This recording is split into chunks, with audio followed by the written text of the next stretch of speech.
नमस्कार, आप देख रहे हैं दिव्य हिमाचल टीवी और मैं हूं आपके साथ पल्लवी शर्मा। दिन भर की बड़ी खबरों पर नजर डालेंगे इस न्यूज बुलेटिन में। शुरुआत करते हैं हेडलाइन से।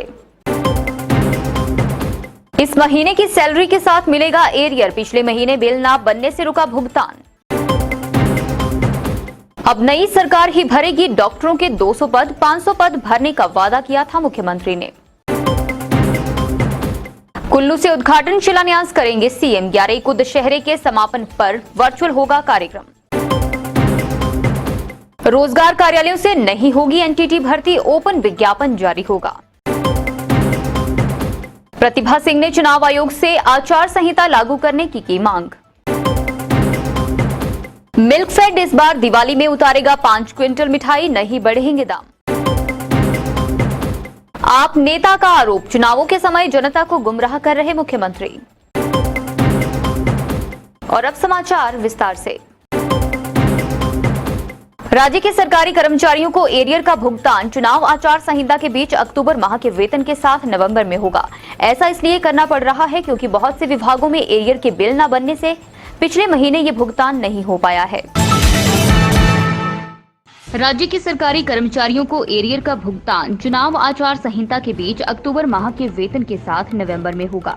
ऐसा इसलिए करना पड़ रहा है क्योंकि बहुत से विभागों में एरियर के बिल न बनने के कारण पिछले महीने यह भुगतान नहीं हो पाया है। कई विभागों के कर्मचारियों को अभी एरियर की धनराशि मिलने का इंतजार है।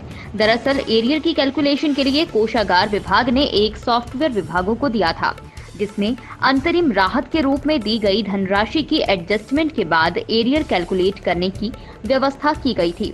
लेकिन इस सॉफ्टवेयर में खराबी के कारण कई विभागों में बिल गलत बन गए।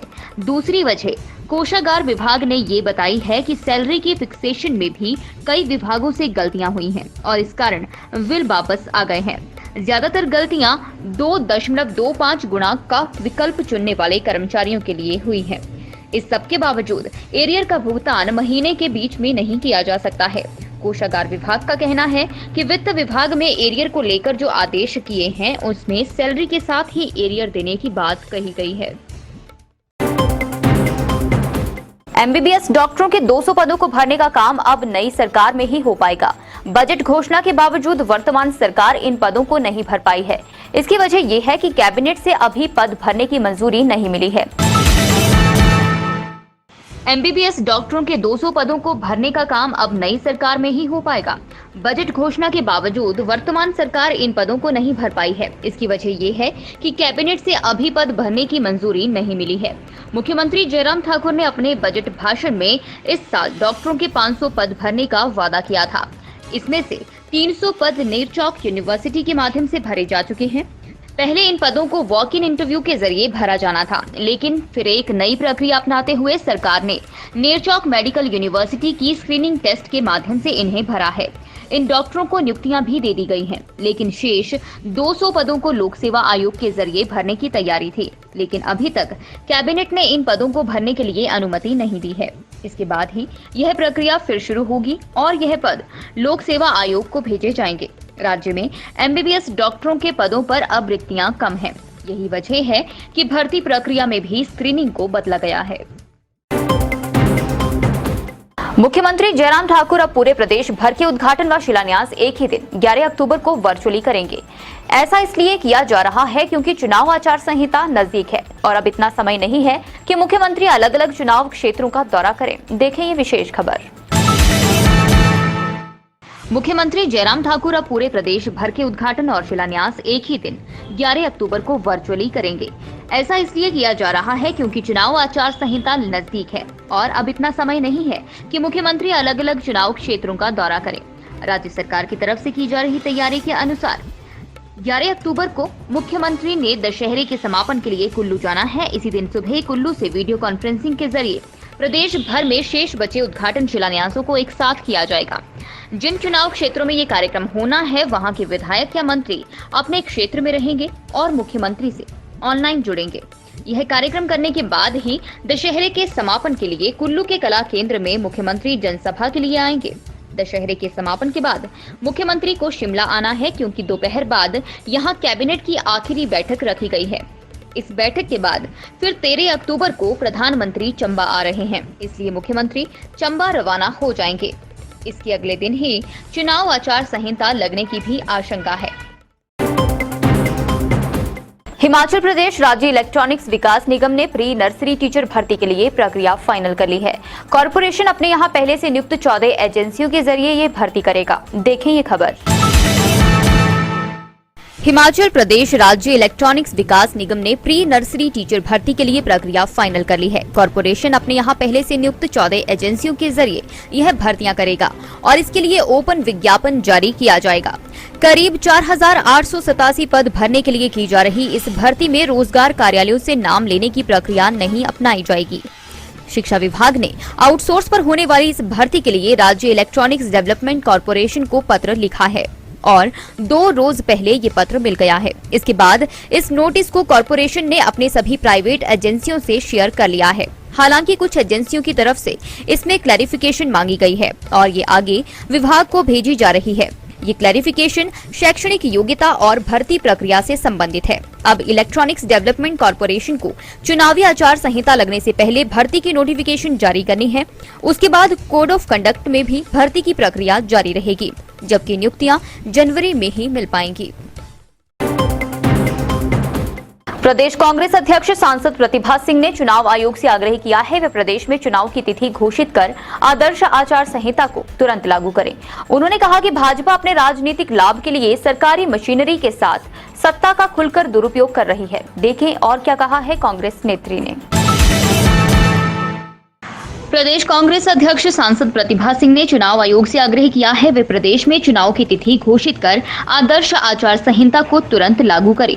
उन्होंने कहा है कि भाजपा अपने राजनीतिक लाभ के लिए सरकारी मशीनरी के साथ सत्ता का खुलकर दुरुपयोग कर रही है। उन्होंने प्रदेश में सरकारी खर्च पर भाजपा के केंद्रीय मंत्रियों नेताओं के आने और उनकी आवभगत पर हो रहे सरकार के करोड़ों के खर्च पर चिंता व्यक्त करते हुए कहा है कि चुनाव आयोग को इसका संज्ञान लेते हुए सरकारी धन व मशीनरी के दुरुपयोग पर तुरंत रोक लगानी चाहिए। प्रतिभा सिंह ने इस संदर्भ में चुनाव आयोग का इस तरफ ध्यान आकर्षित करते हुए कहा है कि सत्ता के दुरुपयोग के साथ साथ प्रदेश में भाजपा आजादी के अमृत महोत्सव के आयोजन के नाम पर अपनी पार्टी के झंडे तले चुनाव प्रचार पर कड़ा ऐतराज जताया है। उन्होंने इस आयोजन पर भी रोक लगाने की चुनाव आयोग से मांग की है। उन्होंने चुनाव आयोग से प्रदेश में आदर्श आचार संहिता का कड़ाई से पालन को सुनिश्चित करने को कहा है। इस बार की दिवाली ज्यादा मीठी और सस्ती हो सकती है, ये संभव करने जा रहा है मिल्कफेड। जी हां, मिल्कफेड इस बार दिवाली के शुभ अवसर पर विशेष किस्म की मिठाई बाजार में उतारेगा। ये मिठाइयां जहां सस्ती होंगी वहीं लंबे समय तक खराब भी नहीं होंगी। मिल्कफेड इस बार दिवाली पर उपभोक्ताओं को बड़ी राहत देने जा रहा है। इस बार मिल्कफेड मिठाइयों के रेट नहीं बढ़ाएगा। अधिकारियों का कहना है कि मिल्कफेड की मिठाइयां अब 3 महीने तक खराब नहीं होंगी। त्योहारी सीजन के लिए मिठाइयों की शेल्फ लाइफ में सुधार किया गया है। मिल्कफेड ने दावा किया कि उपभोक्ता अब मिठाइयों को बिना फ्रिज में 3 माह तक घरों में रख सकेंगे। इस दिवाली पर भी मिल्कफेड बाजार में 500 क्विंटल मिठाई उतारेगा। पिछली बार की तरह रस भरी व क्रीमी बर्फी खास रहेगी। इस मिठाई का स्वाद अन्य मिठाइयों से अलग होगा। इसके साथ ही चोको चिप्स बर्फी, नवरत्न लड्डू, कलाकंद, बेसन लड्डू और रस भरी चमचम को नई मिठाइयों में शामिल किया गया है। दिव्य हिमाचल मीडिया ग्रुप अपने पाठकों के लिए एक बार फिर लेकर आया है कौन बनेगा लखपति इनामी कूपन योजना, जिसमें आप जीत सकते हैं 1 लाख का नकद इनाम, LED, रेफ्रिजरेटर, वॉशिंग मशीन और ढेरों आकर्षक इनाम। इनामी कूपन प्रकाशित होंगे दिव्य हिमाचल समाचार पत्र में, जिन्हें एकत्रित कर भेजना होगा दिव्य हिमाचल कार्यालय। तो आज ही दिव्य हिमाचल समाचार पत्र की प्रति बुक करवाने के लिए अपने नजदीकी हॉकर या न्यूज पेपर एजेंसी से संपर्क करें या फिर हमें कॉल करें 01-892 264713 पर।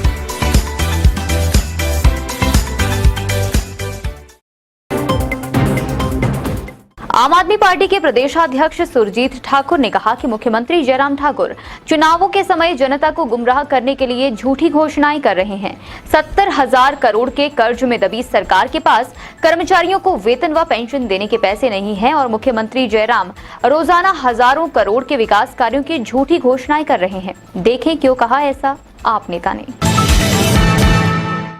आम आदमी पार्टी के प्रदेशाध्यक्ष सुरजीत ठाकुर ने कहा है कि मुख्यमंत्री जयराम ठाकुर चुनावों के समय जनता को गुमराह करने के लिए झूठी घोषणाएं कर रहे हैं। 70,000 करोड़ के कर्ज में दबी सरकार के पास कर्मचारियों को वेतन व पेंशन देने के पैसे नहीं हैं और मुख्यमंत्री जयराम ठाकुर रोजाना हजारों करोड़ के विकास कार्यों की झूठी घोषणाएं कर रहे हैं। चुनावों के समय सरकार को बताना चाहिए कि 5 साल में क्या किया, लेकिन जयराम घोषणाएं कर रहे हैं जो पूरी होने वाली नहीं है। मुख्यमंत्री जयराम ठाकुर करोड़ों रुपए खर्च कर प्रदेश का स्थापना दिवस का उत्सव मना रहे हैं, जहां रैली स्थल पर ही दर्जनों पत्थर लगाकर विकास कार्यों की शिलान्यास कर रहे हैं। विकास के लिए ना तो बजट का कोई प्रावधान किया गया है और ना ही जमीन का पता है। विकास के झूठे पत्थर लगाए जा रहे हैं। सुरजीत ठाकुर ने कहा कि मुख्यमंत्री जयराम ठाकुर 5 साल विकास करने में नाकाम रहे हैं। चलते चलते में नजर डालेंगे कुछ और बड़ी खबरों पर। बिना सरिया सीमेंट के आर्क ब्रिज का निर्माण कर पाएगा लोक निर्माण विभाग। महानगरों की तर्ज पर होगा नई तकनीक का प्रयोग। पुलिस ने वापस दिलवाए 7,62,000। साइबर ठगी के शिकार हुए व्यक्ति को पहुंचाई राहत। गेहूं व्यापार को रखा मुंशी, 4,15,000 लेकर फरार। पीड़ित मालिक ने बरमाणा थाना में लिखवाई रपट। 13 दिन बाद दोपहिया और हल्के वाहनों के लिए खुला चक्की पुल। बाढ़ से पिल्लर को नुकसान के चलते बंद था ब्रिज। आज के न्यूज बुलेटिन में बस इतना ही। रात 9 बजे देखना न भूलें शिमला से हमारा विशेष लाइव प्रसारण।